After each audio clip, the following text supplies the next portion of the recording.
스마트폰으로 페이스북 프로필 꾸미기 하는 방법에 대해 설명을 드리겠습니다.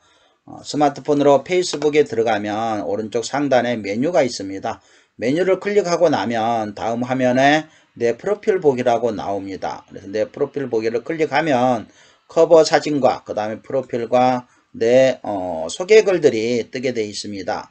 그런데 커버 사진도 그렇고 프로필 사진도 그렇고 편집이라는 게 글귀가 보일 겁니다. 그 편집을 클릭하게 되면은 이렇게 새 프로필 동영상 촬영, 동영상 또는 사진 업로드, 페이스북에서 사진 촬영, 가족의 프로필 사진 보기 이렇게 나와 있죠. 그럼 동영상 또는 사진 업로드를 눌러서 내 갤러리 안에서 있는 사진을 그대로 클릭해서 적당한 크기에 맞춰서 자르고 나서 사용을 누릅니다. 사용을 누르면 그 사진으로 바뀌게 되고요. 마찬가지 커버 사진도 편집을 눌러서 사진 업로드해서 내 갤러리에 있는 사진을 가져와서 올리시면 됩니다. 프로필 사진을 바꿀 때 여러분들이 주의해야 될 사항들이 좀 있어요. 프로필 사진은 주기적으로 바꿔주는 게 좋습니다. 왜 그러냐면 페이스북에 덧글이 가장 많을 때가 첫 번째가 생일자입니다. 두 번째가 프로필 사진 바꾸는 거거든요. 그래서 프로필 사진에 좋아요와 덧글이 많이 달리기 때문에 프로필 사진을 주기적으로 바꿔주는 게 좋고요. 얼굴을 알아볼 수 있는 사진을 꼭 올려주시기 바랍니다. 커버 사진은 전단지형으로 만들어서 올리는 게 좋은데요. 그게 뭔 얘기냐면 이 커버에다가 뭐 글을 넣고 하는 하나의 방법도 될 수가 있습니다. 그럼 명확한 목적을 가지고 하시는 분들이 좋습니다. 프로필 소개글은 2017년에 네이버 검색에 노출된 적이 있기 때문에 네이버 검색을 고려해서 작성을 하는데 이 프로필 소개글은 101자입니다. 아까도 설명을 드렸지만 컴퓨터에서 정보를 눌러서 들어가서 수정을 하게 돼 있죠. 다음에 뭐 경력, 학력 눌러서 직장 추가하고 연락처는 기본 정보 넣고 가족 및 결혼 연애 상대 넣고 자세한 내 소개를 넣고 그 다음에 뭐 별명, 본명을 추가해서 아까 꿀장 들어가는 모습들을 보여드렸죠. 4자까지만 입력이 가능하다 그랬죠. 그 다음에 내가 운영하고 있는 웹사이트 링크 주소들을 전부 클릭을 해서 넣어주시는 게 좋습니다. 그 다음에 상대방이 신청한 친구 맺고 차단하고 하는 방법들. 그래서 이름이나 별명을 알고 있을 때는 페이스북 검색창에 입력하면 해당 인원을 찾아서 친구 신청하는 게 가장 일반적인 방법인데요. 뭐 얼굴이 없거나 이름이 동명이 있을 때는 상당히 어려운 점이 있죠. 그 다음에 친구의 컨텐츠에서 댓글이나 좋아요 인원을 친구 맺는 방법도 있고요. 그래서 친구의 콘텐츠를 보다가 마음에 드는 사람이 있다면 신청하는 방법도 종종 이루어지죠. 댓글에서 해당 인원의 프로필 사진을 클릭하면 그 사람 페이스북 계정으로 들어가게 돼 있고요. 들어가서 거기에 친구 추가라고 있습니다. 친구 추가를 누르면 이제 신청이 된 거죠. 그쪽에서 허락을 해줘야 친구가 되겠죠. 나쁜 친구 차단하는 방법은 제 페이스북 친구 5,000명보다 나쁜 친구가 더 많습니다. 그래서 뭐 영어로 돼 있거나 전혀 정체를 알 수 없는 사람들이 있을 때는 일명 스팸성 친구 신청이라고 합니다. 이러한 친구는 그냥 삭제를 눌러버리면 이 사람들은 또다시 신청이 들어옵니다. 그리고 뭐 다른 데도 가서 신청을 할 수가 있기 때문에 아예 차단을 합니다. 그래서 오른쪽에 더보기를 눌러서 차단을 눌러버리면 다시는 내 계정에 신청을 하지 않겠죠. 컴퓨터에서 하는 방법이고요. 이렇게 차단 누르시면 됩니다. 실수로 차단했을 때 자, 설정에 들어가서 아까 여기 우리 오른쪽에 역삼각형 모양은 우리가 설정에 들어가서 이름을 바꿀 때 또는 URL을 만들 때 사용을 했었죠. 설정을 누르고 들어가면 차단이라고 있습니다. 그럼 차단 그 사람을 해제를 누르시면 됩니다. 그러면 컴퓨터에서 한번 봐볼까요? 자, 여기에서 그대로 역삼각형을 눌러서 설정을 누릅니다. 설정을 누르면 이게 차단이라고 있어요. 차단을 눌러보면 이게 지금까지 제가 차단했던 사람들이 이렇게 쭉 있습니다. 거의 다 영어죠. 영어고 외국에서 다 들어온 상태고 한도 끝도 없습니다. 이게 쭉쭉 내려가면 이제 뭐 중국어, 일본어 뭐 다양하게 들어 있어요. 자, 이렇게 돼 있는 사람들을 다시 복구시킬 수도 있고요. 차단 해제 누르면 복구도 되죠. 그래서 그렇게 친구들을 관리를 하는 게 중요합니다. 만일에 이 차단해야 될 사람이 친구 어떤 사람의 이 실수로 허락을 해줬어요. 근데 그 사람이 저한테 친구 신청을 저하고 친구예요. 그런데 그 실수로 허락을 해준 사람이 저한테 친구 신청을 했을 때 제가 거기에 보면 같이 있는 사람들이 보이거든요. 그럼 제가 친한 친구 있다면 생각도 안 하고 허락을 해주는 경우가 발생이 되겠죠. 이렇게 되면 안 되기 때문에 잘 활용을 해서 차단을 해 주셔야 됩니다.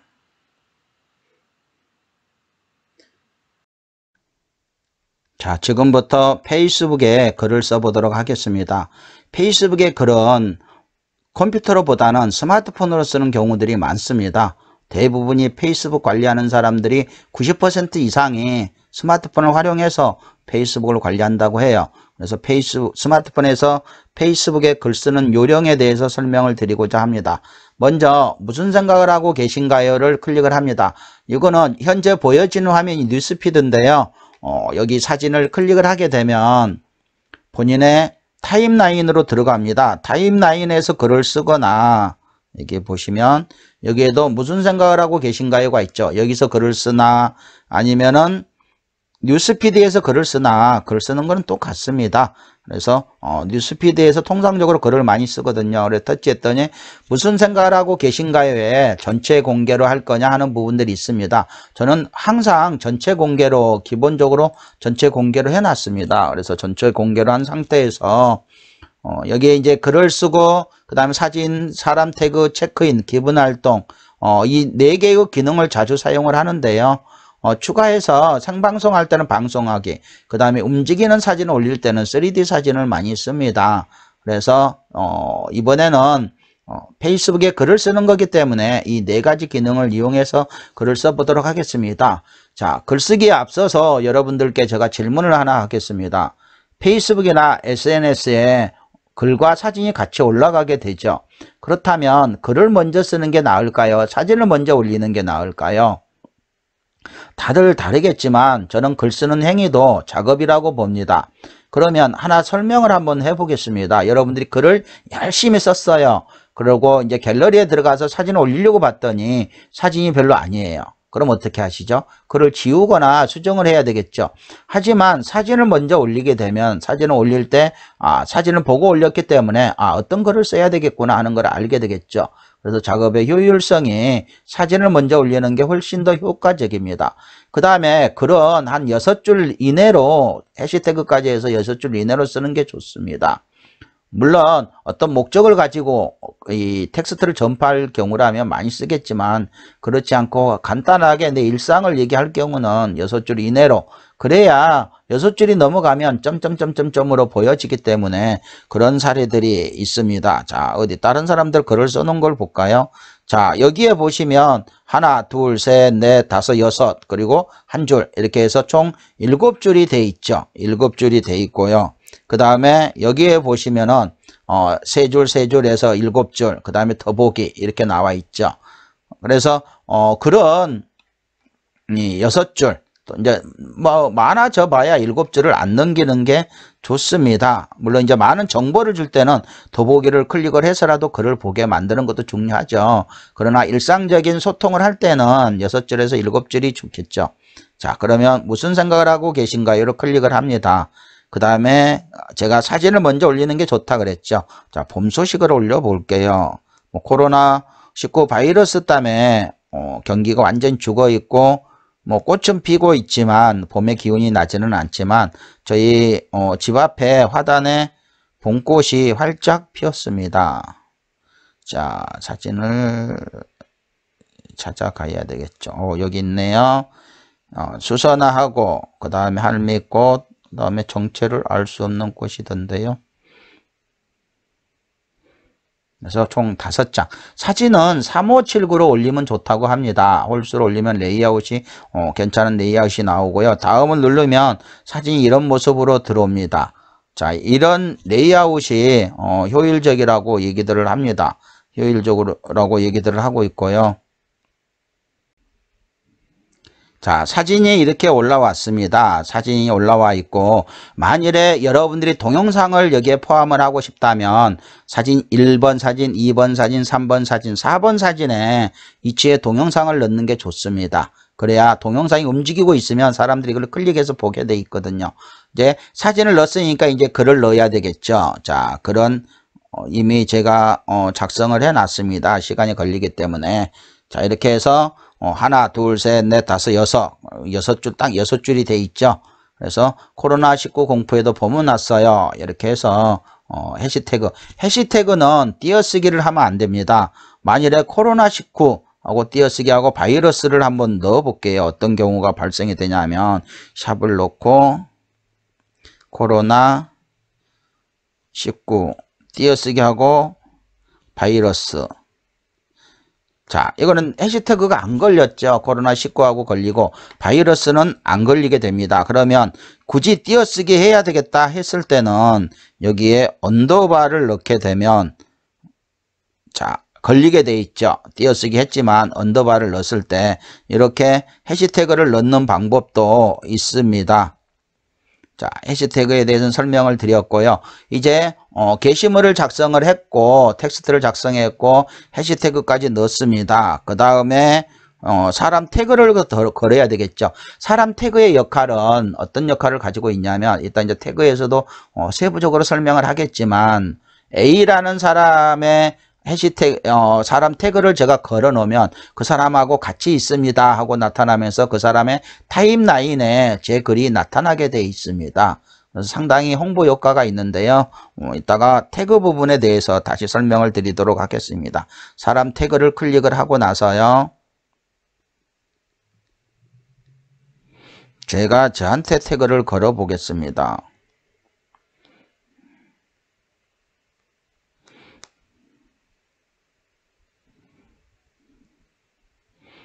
자, 이응 지으시니까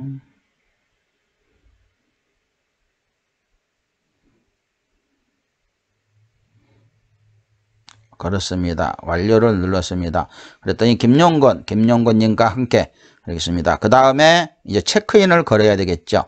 체크인은 전라남도 화순으로 하겠습니다. 화순. 자, 이 화순으로 걸었더니 이렇게 보여지죠. 김용건, 전라남도 화순에서 김용건님과 함께. 그 다음에 이제 표정, 기분 활동이죠. 기분 활동을 눌러서 뭐 행복해요를 선택을 했습니다. 그랬더니 김용건 행복해요. 김용건님과 함께 전라남도 화순에 있습니다. 이렇게 나타났어요. 이 상태에서 이제 게시를 누르면 이게 올라가게 돼 있습니다. 이렇게 게시 중 해서 올라가게 돼 있겠죠. 그 다음에 그 사람 태그를 걸었던 그 계정에 가서 과연 타임라인에 그 글이 있는지 한번 보겠습니다. 동영상이 있으면 이게 올라가는 게 좀 늦습니다. 자, 여기에 이 김용곤을 눌러서 들어가 볼게요. 자, 이 김용곤으로 들어갔어요. 쭉 내려가서 보면 아직까지는 여기에 보여지지가 않네요.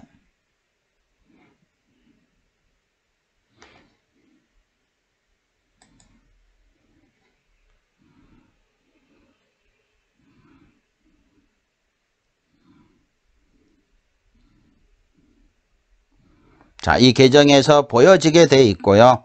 그거는 이따 추가적인 설명을 드리도록 하겠습니다. 자, 이렇게 글을 쓰시면 돼요. 글을 쓰시면 되고, 그 다음에 태그 거는 방법이, 3개의 태그 거는 방법이 있습니다. 방금 설명했던 사람 태그 거는 방법, 그 다음에 이치 태그 거는 방법이 있죠. 자, 페이스북에서 5가지 태그 거는 방법에 대해서 설명을 드리겠습니다. 먼저, 친구 이름 앞에 골뱅이를 넣고 태그를 거는 방법입니다. 골뱅이 넣고 이름을 치게 되면 그 사람이 나타나게 되어 있습니다. 그래서 이렇게 되면 이 사람의 타임라인에 해당 포스트가 게시되고 공유 기능이나 야동이나 도박을 홍보하는 마케팅으로 사람들이 오용하고 있죠. 그러다 보니까 여기에서 같이 이거를 같이 보고 있구나 하는 그런 좋지 않은 행동들이 이루어지고 있습니다. 두 번째 해시태그 사용하는 방법인데요. 해시태그도 태그죠. 방금 포스팅을 할 때에 태그 사용하는 방법에 대해 설명을 드렸죠. 이거를 클릭하면 이 태그에 관련되는 글들이 모여서 보여주는 역할을 하거든요. 해시태그는 여러분들이 잘 알다시피 거기에 관련되는 자료들을 모아서 보여주는 역할을 하죠. 그 다음에 페이스북 검색을 위한 색인 기능도 운영이 되고 있는 거고요. 내 사업과 연관된 주요 키워드를 사용하고, 해시태그는 총 30개까지 사용이 가능합니다. 인스타그램도 30개, 블로그도 10개에서 30개로 늘었죠. 키워드 검색 시 페이스북 전 유저 플러스 그룹 플러스 페이지에도 글이 노출이 됩니다. 또한 내가 자주 사용하는 키워드를 미리 만들어서 활용하는 방법도 하나의 방법이 되겠죠. 그 다음에 해시태그는 띄어쓰기를 해서 안 됩니다. 해시태그 간에는 띄어쓰기를 해야 되고요. 그게 어떤 얘기냐면 농촌 재능 나눔, 그 다음에 천사 재능기보다는 스마트팜 입점하면 이거 띄어서 해줘야 되는데, 띄었으면 따로 걸리죠. 포스팅할 때 설명을 드렸듯이. 그랬을 때는 언더바를, 그 다음에 이 해시태그와 이 해시태그 간격은 띄어쓰기를 해줘야 된다는 얘기입니다. 세 번째 태그는 장소 태그입니다. 아까 화순 그렇게 됐듯이 MK는 협동조합 하듯이 여러분들의 매장이나 농장, 회사의 위치를 알리는 데 유용하는 마케팅이기 때문에 갈 때마다 장소 태그를 반드시 하시기 바랍니다.